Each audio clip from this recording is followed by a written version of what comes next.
ADO में एक खास टॉपिक है पंचसूत्र, जिसको जानना बेहद इम्पोर्टेंट है और ये आपके एग्ज़ाम में आना बिल्कुल 100% सत्य है। तो क्यों ना हम पंचसूत्र को अच्छे से जानें। पर पंचसूत्र के केवल 5 सूत्र को जानना ही नहीं, बल्कि 5 सूत्र कहाँ कहाँ पर इसका जो है इम्प्लीमेंटेशन होता है, खासकर उसको हम जानेंगे इस वीडियो के माध्यम से। तो जितने भी प्रतिभागी मुझे देख रहे हैं, कृपया इस वीडियो को लाइक शेयर सब्सक्राइब जरूर करिएगा। ये आपके बहुत काम आएगा तैयारी में। आप देखते हैं खासकर रेडियो में जो ग्रामीण विकास और आपका आजीविका है, उसमें पंचसूत्र जैसे कॉन्सेप्ट हमको देखने को मिलता है। तो पंचसूत्र क्या होता है, सबसे पहले तो ये जानिए। तो पंचसूत्र के बारे में बात करें तो ये कॉन्सेप्ट जो है हमको NRLM में देखने को मिलता है। ये जो NRLM है दोस्तों, जिसको हम लोग बोलते हैं नेशनल रूरल लाइवलीहुड मिशन, राष्ट्रीय ग्रामीण आजीविका मिशन, जो कि भारत सरकार के द्वारा शुरू की गई है और ये हर राज्यों में संचालित है। जैसे कि हमारे छत्तीसगढ़ में देखें तो छत्तीसगढ़ के नाम से CGSRLM, इसको हर स्टेट में स्टेट RLM के नाम से जाना जाता है। तो हमारे यहाँ जैसे कि छत्तीसगढ़ है तो CGSRLM, यही अगर MP में होगा तो MPSRLM। तो हमारे छत्तीसगढ़ में CGSRLM को बोलते हैं, संक्षेप में एक नया नाम दिए हैं बिहान। तो बिहान जो जून 2011 में शुरू हुआ है और इसका जो सबसे खास पॉइंट है, जो खास घटक है, वो है स्व सहायता समूह, जिससे ये पूरा योजना जो है संचालित हो रहा है। कह सकते हो कि NRLM या बिहान या CGSRLM का ये आत्मा है स्व सहायता समूह, जिसके माध्यम से ये संचालित होता है। तो स्व सहायता समूह, जिसे हम अंग्रेजी में क्या बोलते हैं, सेल्फ हेल्प ग्रुप, या फिर संक्षेप में SHG। SHG क्या होता है, तो SHG में अगर देखें तो ये समूह होता है महिलाओं का, 10 से 15 महिलाओं का। तो ध्यान देंगे 10 से 15 महिलाओं का समूह होता है, जो कि एक समान सामाजिक आर्थिक परिवार से, एक समान सामाजिक आर्थिक समानता वाले जो है महिलाएं होती हैं, जो एक ही गांव एक ही पारा मोहल्ले की होती हैं, 10 से 15 महिला का समूह। तो ये समूह के द्वारा बहुत सारे कार्य किए जाते हैं आजीविका को लेकर। तो हम देखते हैं कि पंचसूत्र क्या होता है। तो पंचसूत्र जो है 5 फार्मूला है, जिसमें हम देखते हैं तो सबसे पहले जब भी ये समूह बनाते हैं तो समूह में ये 5 बातों का ख्याल रखते हैं, यानी कि 5 नियमों को ये लोग अपनाते हैं। सबसे पहले हम देखते हैं तो यहाँ पर नियमित रूप से नियमित साप्ताहिक बैठक होता है। नियमित सप्ताह, ये शब्द हमेशा याद रखेंगे, नियमित होगा, साप्ताहिक होगा और पहला क्या होगा, बैठक।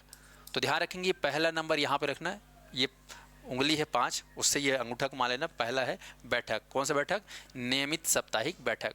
दूसरा अगर देखें तो खासकर यहाँ पर नियमित साप्ताहिक बचत। क्या होता है कि यहाँ पर महिलाएं जो भी काम कर रही हैं, उन काम से जो आय प्राप्त होता है, आय का कुछ हिस्सा जो है बचत करते हैं ये लोग।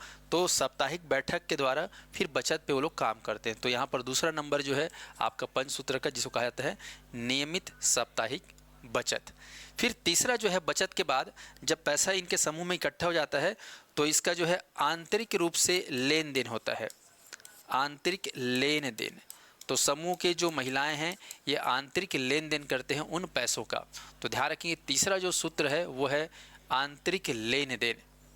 और फिर जो है जब लेन देन होता है, जो पैसा है उसको कुछ विशेष ब्याज दरों पर जो है लेन देन होता है, तो फिर उसमें बाद फिर उसको वापस भी करना होता है, तो उसको बोलते हैं उधार वापसी, उधार वापसी। ये ध्यान रखना है। चौथा जो है वह है आपका उधार वापसी। और फिर लास्ट में है आपको ध्यान रखना है पुस्तक संधारण। जो भी चीज़ें लेन देन हो रही हैं, कब किसने जो है लिया, कौन किसने दिया, ये सारा चीज़ का जो पुस्तक में क्या होता है, बाकायदा अपडेशन होता है। तो इसको बोलते हैं पुस्तक संधारण। ये बाकायदा बुक कीपर के द्वारा जो है ये कार्य किया जाता है, जो एक पढ़ी लिखी महिला होती है। तो ये 5 सूत्र आपको हमेशा के लिए याद रखना है कि 5 सूत्र होता क्या है। फिर से देख लीजिए, सबसे पहला क्या होता है तो आपको ध्यान में रखना है साप्ताहिक बैठक, दूसरा है साप्ताहिक बचत, और तीसरा है आपका आंतरिक लेन देन, चौथा है हमारा उधार वापसी जो हम लिए थे, और फिर वो उन चीज़ों का पूरा ब्यौरा डॉक्यूमेंट में, दस्तावेज में रहेगा, जिसको बोलेंगे पुस्तक संधारण। तो ये 5 सूत्र आपको याद रखना है। फिर से देखिए, पहला साप्ताहिक बैठक, साप्ताहिक बचत, आंतरिक लेन देन, उधार वापसी, और ये आपका पुस्तक संधारण। यहाँ पे लिख देना नियमित आंतरिक लेन देन, नियमित उधार वापसी और पुस्तक संधारण। तो ये 5 सूत्र है। अब ये 5 सूत्र का प्रयोग कहाँ कहाँ देखने को मिलता है, क्योंकि 5 सूत्र का प्रयोग करेंगे तभी आपके समूह को जो है वैलिड माना जाएगा और उनको जो है शासकीय योजनाओं का लाभ मिलता है।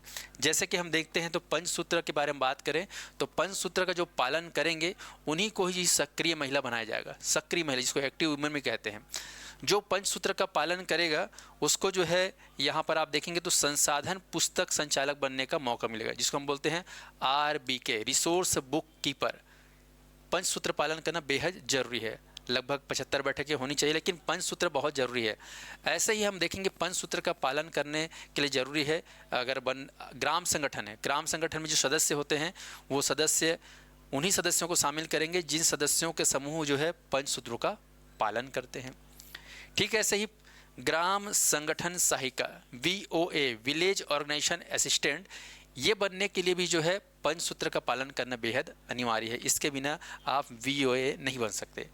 ऐसे ही हम देखते हैं क्लस्टर लेवल पे संकुल स्तर पर CLF, संकुल स्तरीय संगठन, जो कि आपका VO से ऊपर होता है, उस लेवल पे संकुल स्तरीय संगठन में जो देखते हैं समूह की जो महिलाएं होती है, इनमें सदस्य के रूप में वही महिलाएं होती हैं जो पंचसूत्र का पालन कर रहे होते हैं। ठीक ऐसे ही इससे ऊपर होता है BLF, ब्लॉक लेवल फेडरेशन, इसमें भी जो भी महिलाएं होंगी वो उसी समूह की महिलाएं होंगी जो पंचसूत्र का पालन कर रहे होंगे। ठीक ऐसे ही आपका DLF डिस्ट्रिक्ट लेवल पे होता है, डिस्ट्रिक्ट लेवल फेडरेशन, इसमें भी आप देखेंगे तो ये BLF का समूह होता है जिसमें वही महिलाएं रहेंगी जो पंचसूत्र का पालन करते रहेंगे। ठीक ऐसे ही पंचसूत्र का पालन करेंगे तभी आप बन सकते हैं CLF प्रबंधक, यानी कि CLF अकाउंटेंट, ये आपको ध्यान रखना। ठीक ऐसे ही आप देखेंगे तो कम्युनिटी कैडर भी होता है, कम्युनिटी कैडर CC, और ऐसे ही होता है कम्युनिटी ऑडिटर। तो कम्युनिटी कैडर और कम्युनिटी ऑडिटर बनने के लिए भी आपको पंचसूत्रों का पालन करना होता है। तो आप देख सकते हैं यहाँ पर सक्रिय महिला, संसाधन पुस्तक संचालक, ग्राम संगठन सहायिका, CLF, BLF, DLF, और देख रहे हो CLF प्रबंधक, और आपका कम्युनिटी कैडर, और आप देख रहे हो आप कम्युनिटी ऑडिटर। तो ये 10 प्रकार के जो क्षेत्र है जिनमें पंचसूत्र बेहद जरूरी होता है।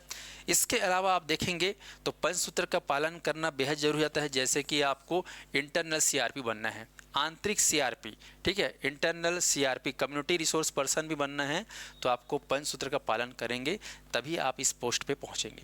ऐसे ही चक्रीय निधि, जिसको हम लोग बोलते हैं रिवॉल्विंग फंड, जिसमें भारत सरकार द्वारा 15,000 दिया जाता है समूहों को, तो वो समूह को तभी मिलेगा जब वो पंचसूत्र का पालन करेंगे। ऐसे ही CIF, कम्युनिटी इन्वेस्टमेंट फंड, जो CLF लेवल पे होता है, ये फंड भी तभी मिलेगा जब जो है आप पंचसूत्र का पालन करेंगे समूह में रहकर। ठीक है, ऐसे ही बैंक लिंकेज का भी फायदा तभी मिलेगा उन समूहों को जब पंचसूत्र का पालन करेंगे। ठीक है, ऐसे ही ब्याज अनुदान, जिसको हम बोलते हैं इंटरेस्ट सबवेंशन, ये भी जो है तभी होगा जब पंचसूत्र का जो है आप पालन करेंगे। ठीक है, ऐसे ही VRF, वेरिएबल जो है रिडक्शन फेडरेशन, तो ये भी आपको ध्यान रखना है, ये भी VRF फंड जो है तभी मिलेगा जब पंचसूत्र का पालन करेंगे। ठीक है, ऐसे ही CRP-EP, ये जो CRP-EP होता है ये भी बहुत ज़रूरी है। इसके लिए भी आप इस पोस्ट पे तभी आएंगे जब आप पंचसूत्र का पालन करेंगे। यहाँ पर EP मतलब होता है एंटरप्रेन्योरशिप प्रोग्राम। तो CRP-EP जो बनने के लिए आपको बेसिकली ऐसे समूह से आप जुड़े हों जो पंचसूत्र का पालन कर रहा है। तो यहाँ पे आपको देखने को मिला होगा 10, और यहाँ पर 1 2 3 4 5 6 7 लगभग 17 सेक्टर ऐसे हैं जहाँ पर पंचसूत्र का पालन दिख रहा है। मतलब यहाँ पर 17 सेक्टरों में जो पंचसूत्र का पालन करेगा वही इन चीज़ों में जो है लाभ ले सकता है या फिर ये बन सकता है। तो आप समझ सकते हैं कि पंचसूत्र कितना इंपॉर्टेंट है। तो सवाल बन सकता है कि पंचसूत्र का पालन किन किन क्षेत्रों में अनिवार्य रूप से है। तो ये आप देख रहे हैं, ये सारा चीज़ आपको याद रखना है। साथ ही साथ ये आप पढ़े हो 10 प्रकार के सेक्टर, इसमें ज़रूरी है। और बेसिकली हमको पता ही होना चाहिए कि क्या होता है पंचसूत्र। तो नियमित साप्ताहिक बैठक, साप्ताहिक बचत, आंतरिक लेन देन, उधार वापसी, पुस्तक संधारण, ये 5 सूत्रों को कहा जाता है पंचसूत्र, जो कि बेहद ज़रूरी होता है खासकर स्व सहायता समूह के लिए। तो इस प्रकार से ये खास जानकारी आप लोग के लिए था। उम्मीद करता हूँ ये जानकारी आपको बेहद समझ में आया होगा, पसंद भी आया होगा। ऐसे ही खास जानकारियों के साथ मैं आपसे मिलते रहूँगा। इसके लिए हमारे वीडियो को, हमारे चैनल को आप सब्सक्राइब जरूर करिएगा और लोगों को शेयर जरूर करिएगा। एडीओ की स्पेशल क्लासेस हमारे संस्थान में अवेलेबल है, जिसमें ऑनलाइन ऑफलाइन क्लासेस अवेलेबल है, रिकॉर्डेड वीडियो, रिकॉर्डेड और उसके साथ notes, test series, class test, ये सारे अवेलेबल है। इसके लिए आप हमारे संस्थान से संपर्क कर सकते हो, जिसका हेल्पलाइन नंबर हमारे कमेंट सेक्शन में आपको देखने को मिल जाएगा। बहुत बहुत धन्यवाद। ऐसे ही फिर मिलते रहेंगे खास जानकारी के साथ। शुक्रिया, धन्यवाद।